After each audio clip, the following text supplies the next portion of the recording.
안녕하세요. 돈과 돈을 이어드리는 도담도담 이야기의 임정관입니다. 제가 저번에는 채권과 주식에 관련되어 있는 내용들을 기준으로 간단하게 이해할 수 있는 정도로 말씀드렸는데요. 오늘은 제가 상담해드리다 보면 많은 분들이 펀드 하면은 돈을 좀 쉽게 버나요? 라고 물어보시는 분들이 꽤 있으세요. 그래서 간단하게 펀드에 대해서 좀 말씀을 드리려고 준비를 했습니다. 일단은 펀드라는 거는요, 쉽게 얘기하면은 많은 사람들이 돈을 모아서 만들어준 기금이다 라고 생각을 하시면 되는데요.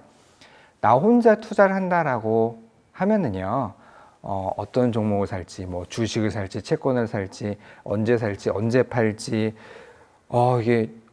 이게 오르면은 와 좋다가 아니라 이게 뭐 때문에 오르지, 올랐으면 언제 팔 시기를 잡아야 되지, 이런 것들을 나 혼자서 여러 가지를 생각을 해야 되는데, 펀드를 하게 된다면은 전문적으로 운영하는 기관에다가 모인 돈을 맡겨서 이제 그 부분을 처리를 하는, 그러니까 나는 그냥 쉽게 돈만 내고 수익만 얻기 위한 방식 중에 하나다라고 생각하시면 되는데요.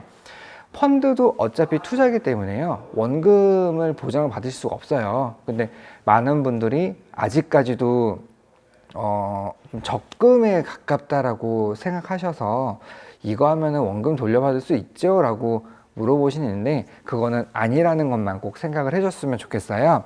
내가 당연히 이게 쉽게 하는 것만큼 일정한 수수료를 내는 거고요.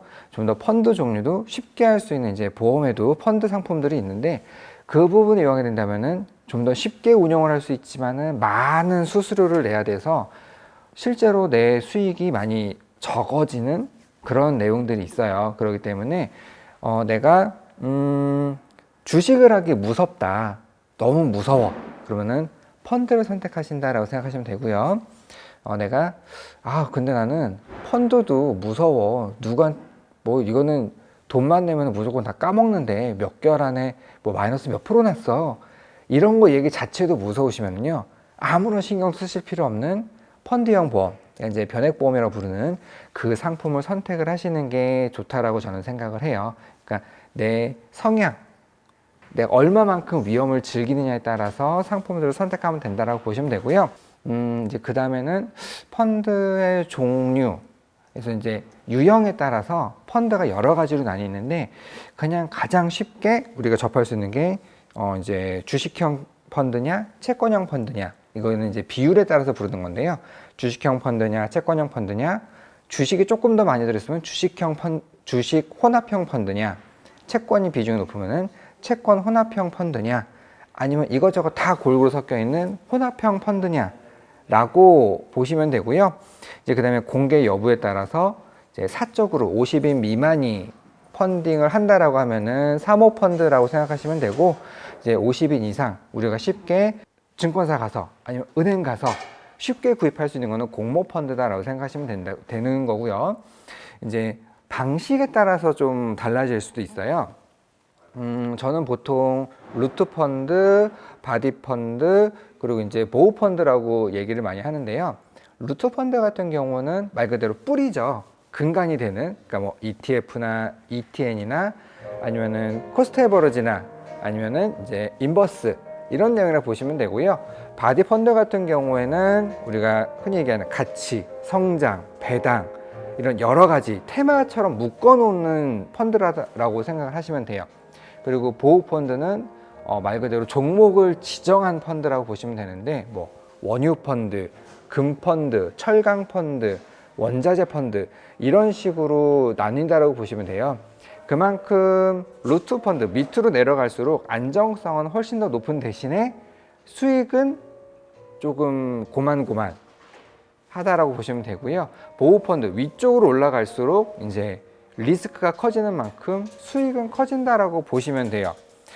근데 이제 이런 제가 방금 말씀드렸던 세 가지 앞쪽에 이제 그 앞쪽에 있는 뭐 주식형 아니면은 뭐 사모, 그리고 이제 뭐 보호펀드, 이런 식의 이제 수익이 높은데 하이리스크 하이리턴, 이거는 꼭 기억하시면 좋고요.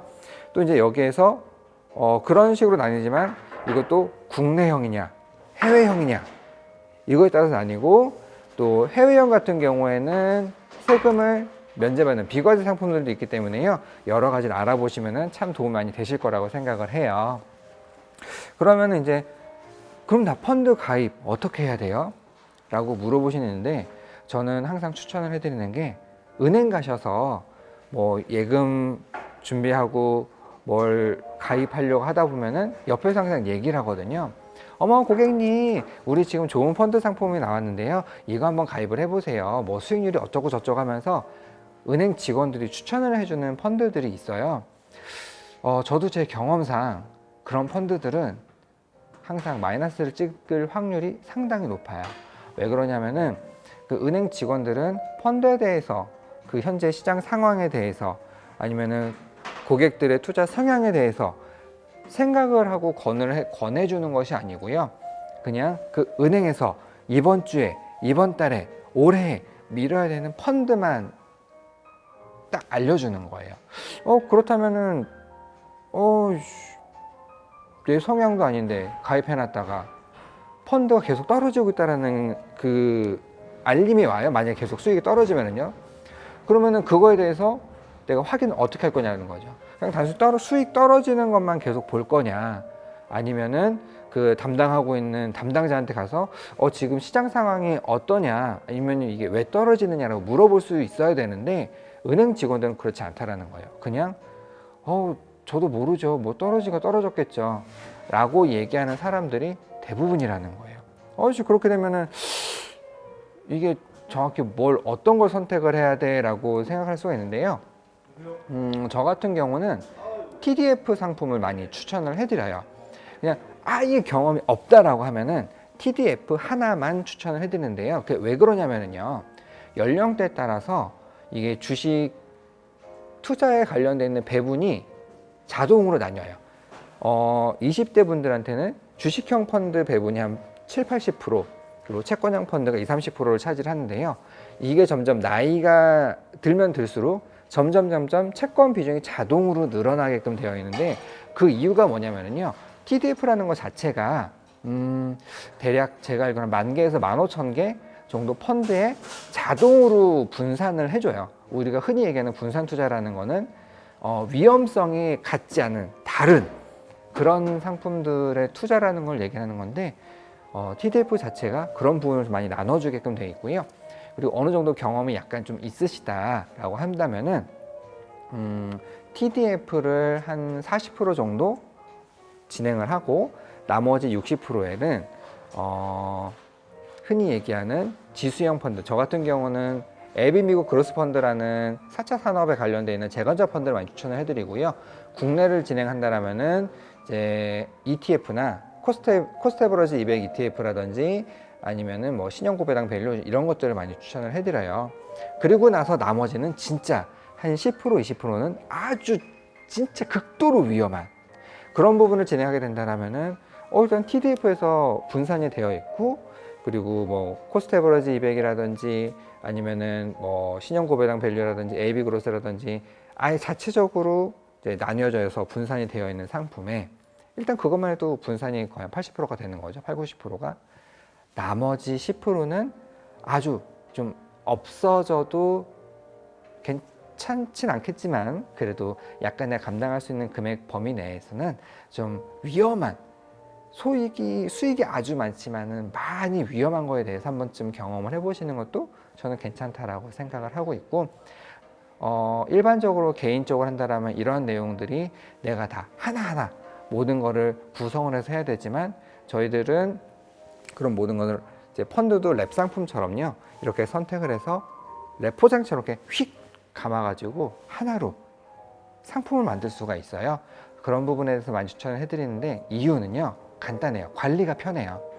고객들이 그냥 내가 그냥 하느냐, 하나하나 다 들어가서 수익이 얼마나 났니, 이거는 뭐니 하면서 진행하는 것보다는 이제 리밸런싱을 하기 편하게 그냥 버튼 한 번으로 수익이 난 거에서 수익이 이만큼 어떤 건 나고 어떤 거는 수익이 안 나고 했을 때 그거를 계속해서 리밸런싱해서 이제 평균화를 할 수 있는 그런 내용들을 많이 추천을 해드린다고 보시면 되고요.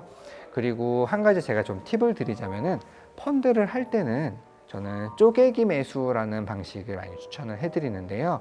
그 이유가 펀드라는 것 자체도 이제 투자를 하는 건데, 당연히 내가 낮은 시점에 사서 높은 시점에 팔면은 그것만큼 수익이 나겠지만은, 이게 내가 언제 낮고 언제 높고 이게 높은 게 언제 떨어지고 이걸 알 수가 없잖아요.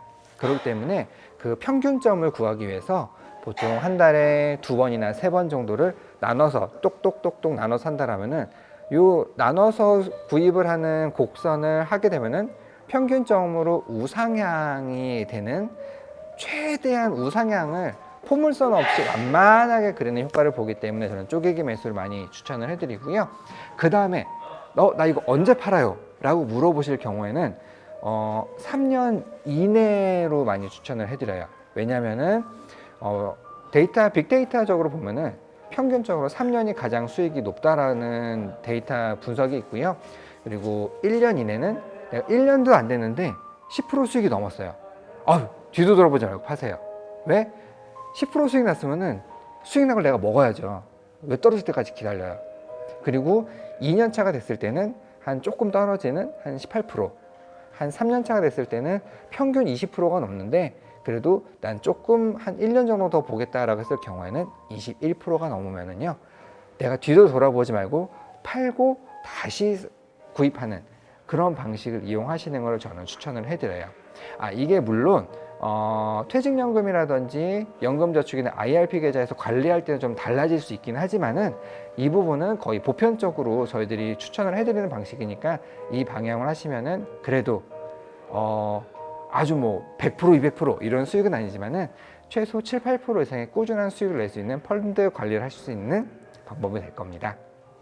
제가 다음번에 또 좋은 얘기를 찾아올게요. 임정관이었습니다. 감사합니다.